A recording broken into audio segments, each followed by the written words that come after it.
हिंदुस्तान में कुछ कहानियां सिर्फ स्याही से नहीं बल्कि खून और स्वाभिमान से लिखी गई हैं। ऐसी ही एक कहानी है मेवाड़ की हल्दी घाटी की, जहां की मिट्टी आज भी वीरता की गवाही देती है। साल था 1576। दिल्ली में मुगल बादशाह अकबर का साम्राज्य सूरज की तरह चमक रहा था। अकबर पूरे हिंदुस्तान को एक झंडे के नीचे लाना चाहता था, लेकिन उसकी राह में एक चट्टान खड़ी थी। मेवाड़ का स्वाभिमान फाथी महाराणा प्रताप, जिन्होंने अकबर की अधीनता स्वीकार करने से इनकार कर दिया था। We will eat grass rotis. हम घास की रोटी खा लेंगे, पर गुलामी का एक निवाला भी स्वीकार नहीं करेंगे। अकबर ने अपनी सबसे विशाल सेनाओं में से एक 80,000 सैनिकों की फौज मेवाड़ की ओर भेजी। इस सेना के सेनापति थे आमेर के राजा मान सिंह, एक राजपूत जो एक राजपूत के खिलाफ लड़ने आया था। दूसरी तरफ थे महाराणा प्रताप अपनी 20,000 की सेना के साथ, जिनके दिलों में आजादी की आग जल रही थी। और उनका साथी था हवा से बातें करने वाला, उनका वफादार Chetak. The hour of truth is upon us. आगे बढ़ो, आज मेवाड़ का सूरज हमेशा के लिए दूर जाएगा। हर हर महादेव।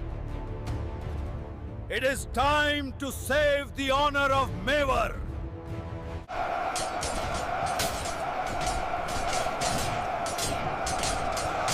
और फिर शुरू हुआ इतिहास का वो भीषण युद्ध जिसने धरती का रंग लाल कर दिया।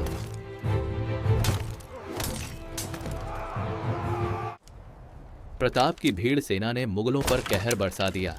उनके तीरों ने दुश्मन में खलबली मचा दी। प्रताप की सेना जो संख्या में कम थी, उसका जोश और जुनून मुगलों की विशाल सेना पर भारी पड़ रहा था।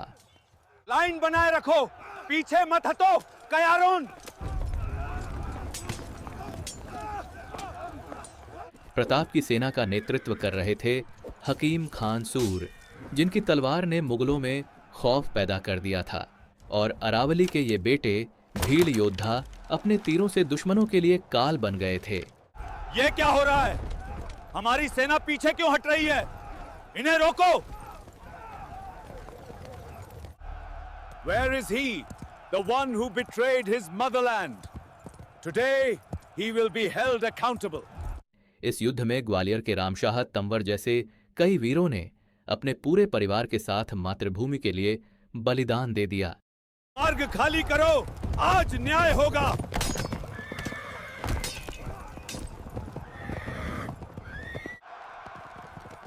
और फिर प्रताप की नजरें उस हाथी पर पड़ीं जिस पर मेवाड़ का दुश्मन मानसिंह बैठा था।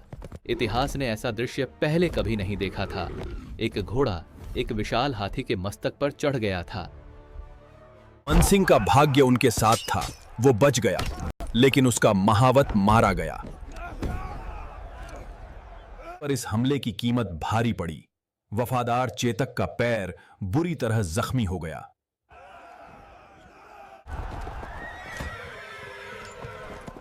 प्रताप को घेर लो, जिंदा या मुर्दा पकड़ना होगा। मेवाड़ का एक और वीर झालामान समझ गया कि अगर राणा को कुछ हो गया तो मेवाड़ का भविष्य अंधकार में डूब जाएगा। ये छत्र और राजदान अब तुम्हारा है झाला। मेवाड़ को तुम्हारी जरूरत है। नहीं झाला। झालामान ने प्रताप के वेश में अपने प्राणों का बलिदान दिया ताकि मेवाड़ का सूर्य चमकता रहे। इन पैरों पर दौड़ते हुए चेतक अपना दर्द भूलकर बस अपने स्वामी को सुरक्षित स्थान पर पहुंचाना चाहता था। वो प्रताप है, उसे जाने मत दो।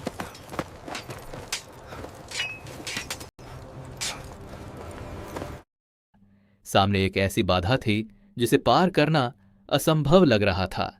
करीब 22 फीट चौड़ा नाला। लेकिन तभी एक चमत्कार हुआ।